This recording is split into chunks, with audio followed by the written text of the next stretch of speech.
As the basement door creaked open, a clawed, soot-stained hand reached up from the floorboards to claim the mother. Hey everybody, Scotty B here from the King of Halloween. It's Friday Night Frights. Got a great story for you guys tonight, and with that said, let's get started.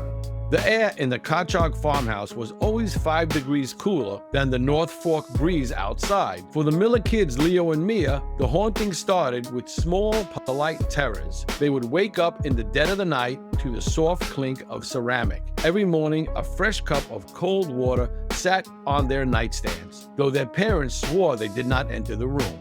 Then an antique rocking chair in the nursery began to move. It didn't just sway.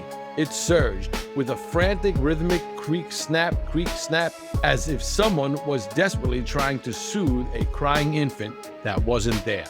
Crying infants that aren't there don't stand well with me. So I would have jumped up out of my bed and ran to my mommy and daddy and said, "I gotta get in your bed with you, please, mommy and daddy." I would have been out. Their father found the town records behind a loose cellar stone. In 1924, a woman named Martha had lived there. Driven mad by the isolation of the winter, she had tucked her children in for the last time by forcing them to drink hemlock tea, explaining the nightly cups of water. When the poison didn't work fast enough, she used the very rope that she later used to swing from the rafters of the master bedroom. That evening, Leo woke up to a shadow looming over his bed. It wasn't a ghost. It was a figure of gray, translucent skin with a neck bent at a sickening 90-degree angle. "Drink, my little bird," the figure rasped, her voice a wet rattle. She pressed a cold, chipped teacup to his lips. Leo looked towards his sister's bed.